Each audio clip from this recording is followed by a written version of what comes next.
आज के इस खास अंक में स्वागत है। हमारे पास आज कई दिलचस्प सामग्री आई हैं, श्रोताओं ने भेजी हैं, जिनमें दुनिया भर की अहम सुर्खियां हैं। तो आज हम यही करेंगे, इन अलग अलग स्रोतों को देखेंगे और उनमें छिपी खास जानकारी, मतलब जो जरूरी बातें हैं, उन्हें समझने की कोशिश करेंगे। बिल्कुल।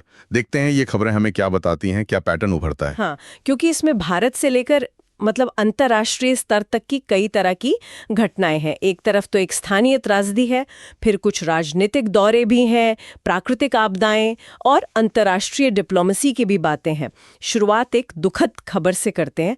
ये हमारे एक स्रोत में काफी प्रमुखता से बताई गई है। मनसा देवी मंदिर में जो भगदड़ हुई। हाँ, ये बहुत दुखद घटना है। 6 लोगों की जान चली गई और करीब 29 लोग घायल हुए हैं। वाकई ये सोचने पर मजबूर करती है घटना। और उठते ही हैं।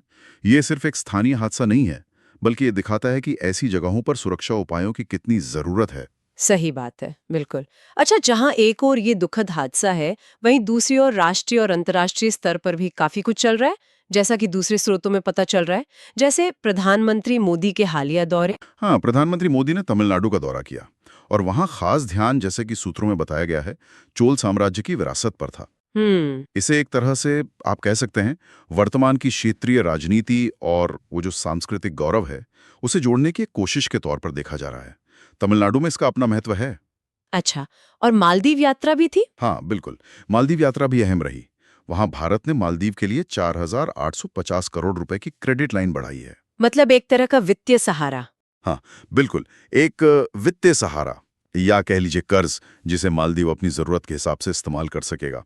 तो ये दौरे जो हैं वो कूटनीतिक रिश्तों और भारत की जो पड़ोस पहले की नीति है, उसके लिहाज से अहम संकेत देते हैं। समझ गया। तो एक तरफ ये राजनीतिक और कूटनीतिक गतिविधियां चल रही हैं, तो दूसरी तरफ प्रकृति का भी अपना अलग ही रूप देखने को मिल रहा है। एशिया में प्राकृतिक आपदाओं का जिक्र भी है हमारे स्रोतों में। फिलीपींस में कोमे टाइफून। हाँ, और वो टाइफून कोमे, जो आंकड़े आ रहे हैं वो काफी चौंकाने वाले हैं। भीषण बाढ़ आई है, करीब 2,78,000। आप सोचिए, इतने लोगों को सुरक्षित जगहों पे ले जाना पड़ा। 2,78,000, बहुत बड़ा आंकड़ा है।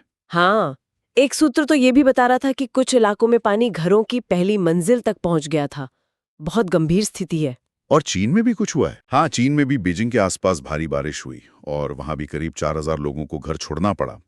तो ये घटनाएं साफ तौर पर दिखाती हैं कि मौसम का मिजाज कैसे बदल रहा है और उसका असर कितना बढ़ता जा रहा है। इस पर तो खैर काफी रिसर्च भी हो रही है। बिल्कुल। ये तो हुई प्राकृतिक आपदाओं की बात। अच्छा, अब जरा अंतर्राष्ट्रीय व्यापार और कूटनीति की दुनिया में चलते हैं। इसका जिक्र भी हमारे दिए गए दस्तावेजों में है। अमेरिका अगले 2 हफ्तों में चिप आयात से जुड़ी जांच के नतीजे जारी करने वाला है। इसका क्या मतलब हो सकता है? ये क्या मामला है? हाँ, ये एक बड़ा मामला हो सकता है। सूत्र यही इशारा कर रहे हैं कि इस जांच के नतीजों का असर पूरी ग्लोबल टेक्नोलॉजी सप्लाई चेन पर पड़ सकता है, खासकर सेमीकंडक्टर उद्योग पर। वो तो पहले से ही कई चुनौतियों से जूझ रहा है ना? हाँ, बिल्कुल। इसी के साथ एक और कूटनीतिक पहलू भी है। अमेरिकी अधिकारी कंबोडिया और थाईलैंड के बीच कुछ विवाद है, शायद उसे सुलझाने में मदद के लिए मलेशिया में बातचीत कर रहे हैं। अच्छा। तो ये दिखाता है कि अमेरिका उस क्षेत्र में, मतलब एशिया प्रशांत में, अपनी भूमिका को लेकर काफी सक्रिय है। और एक और अहम खबर है, अमेरिका और यूरोपीय संघ के बीच टैरिफ को लेकर समझौता हुआ है, आयात शुल्क पर। हाँ, टैरिफ यानी आयात शुल्क। कहा जा रहा है कि सभी स्तरों पर सहमति बन गई है। सभी स्तरों पर? इसका क्या मतलब है? मतलब सूत्र ये बता रहे हैं कि ये समझौता खास तौर पर स्टील और एल्यूमिनियम जैसे सेक्टर्स को प्रभावित करेगा।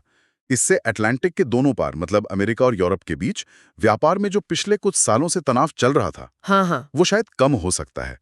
तो ये सारी घटनाएं बताती हैं कि वैश्विक व्यापार और कूटनीतिक रिश्ते कितने कितने जटिल हैं और लगातार बदलते रहते हैं। सही बात है। एक जगह कुछ ठीक होता है तो दूसरी जगह कुछ नया शुरू हो जाता है। बिल्कुल। तो आज हमने इन स्रोतों से काफी कुछ देखा। एक मंदिर की दुखद घटना, फिर प्रधानमंत्री के दौरे और उनका रणनीतिक महत्व, एशिया में वो भयानक प्राकृतिक आपदाएं और ये जटिल अंतर्राष्ट्रीय व्यापार और कूटनीति।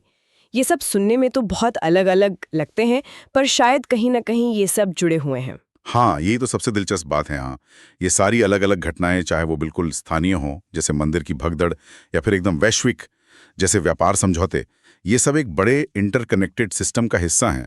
आज की हमारी बातचीत से ये साफ है कि स्थानीय घटनाओं का असर वैश्विक स्तर पर पड़ सकता है और वैश्विक घटनाओं का असर जमीन पर। स्थानीय स्तर पर महसूस होता है। दुनिया वाकई में बहुत ज्यादा जुड़ी हुई है। ये तो है। अच्छा, तो जाते जाते एक सवाल सोचने के लिए छोड़ जाते हैं श्रोताओं के लिए। ये जो अलग अलग सुर्खियां हमने देखी, मंदिर की घटना से लेकर अंतर्राष्ट्रीय व्यापार समझौते तक, ये भविष्य में एक दूसरे को कैसे प्रभावित कर सकती हैं? हाँ, ये सोचने वाली बात है। क्या किसी एक क्षेत्र की अस्थिरता, जैसे मान लीजिए प्राकृतिक आपदा से आई अस्थिरता, या फिर स्थिरता जैसे कोई कूटनीतिक समझौता हुआ, क्या इनका असर दुनिया के दूसरे हिस्सों पर ऐसे तरीकों से पड़ सकता है जिनके बारे में हमने सोचा भी ना हो? बिल्कुल, इस पर विचार किया जा सकता है।